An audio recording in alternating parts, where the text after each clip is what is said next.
that would let some juveniles be tried as adults, a position that risked drawing fire from African Americans, or to oppose it, possibly undermining his image as tough on crime. In the end, Obama chose neither to vote nor against the bill or for the bill. He voted present, effectively sidestepping the issue. Again, an option he invoked nearly 130 times as a state senator. Talker rather than doer. An examination of Illinois records shows at least 36 times when Mr. Obama was either the only state senator to vote present or was part of a group of 6 or fewer to vote that way. On that particular vote, the sex crime bill, 58-0-1. In the House, 112-0-0. I'll read that to you again.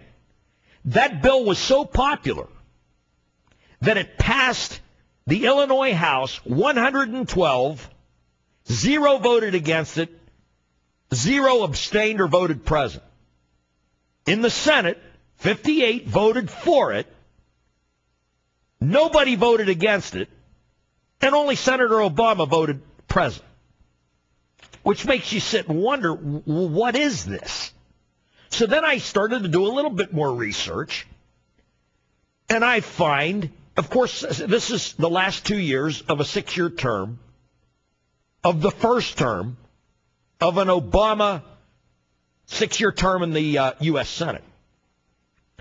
So I looked up all of those individuals who have missed votes, who have been absent for votes over the last 2-year period, who did not vote. The top 6 are in this order. John McCain, number 1. Tim Johnson, Democratic Senator from South Dakota, number 2. Barack Obama, number 3. Hillary Clinton, number 4.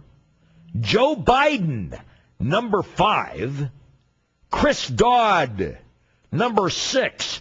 Lane asked me last week, or no, next thing you're going to say is you're going to try to put Barney Frank and Chris Dodd somewhere in this mess with the banking meltdown. Well, yeah. How about right smack in the middle of it? I mean, like, as bullseye, you got it. So let me see if I got this straight now. The gentleman voted present 130 times, would not take either side on an issue in the Illinois legislature. And in effect, the 2 men running for president of the United States, John McCain and Barack Obama, are 1 and 3 for missing votes the last 2 years. And the excuse is going to be, well, they were running for the presidency.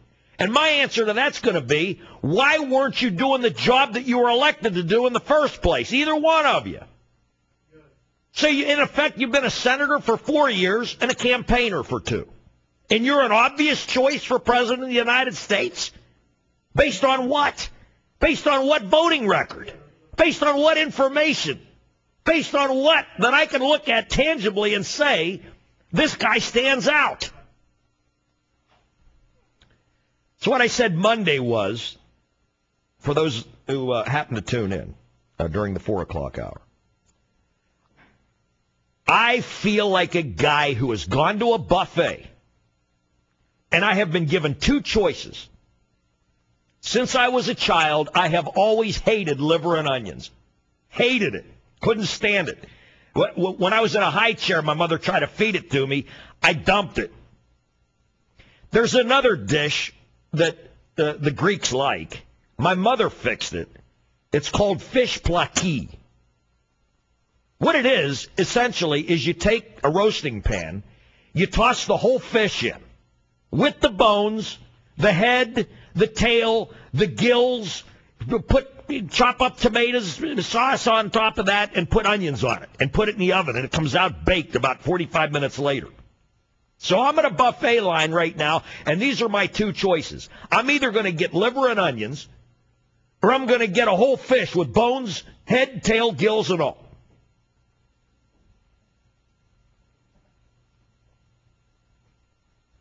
I don't like the choice. I also pointed out the other day that in 2003, when Republicans realized their deregulation policies were headed for a colossal train wreck, they panicked and they started to hold hearings. And lo and behold, there were Chris Dodd, who is now the chairman of the Senate Banking Committee, Barney Frank, chairman of the House Banking Committee, and these guys, Maxine Waters, who is obviously doing a CYA for Franklin Raines, who is the CEO at the time of Fannie Mae. And at least at this point in time, the Republicans are trying to get some information out of these guys to see, what kind of irregularities are going on here at Fannie Mae, because this isn't good. Something bad's going to happen here. And Franklin Raines is just sitting there like the cat that just ate the canary. And they're grilling a federal regulator who's trying to explain to these people there's something wrong here. And they're all blowing him off. They're all telling him he's nuts, that he's on a witch hunt, that he's crazy, that Franklin Raines is doing a magnificent job as a CEO of Fannie Mae. And who were the top two recipients over the last 20 years of campaign dollars from Fannie Mae? In the Senate, Chris Dodd, chairman of the Senate Banking Committee, Democrat. In the House, Barney Frank, Democrat, chairman of the House Banking Committee. Those two have been the largest recipients of campaign contributions from Fannie Mae over the last 20 years.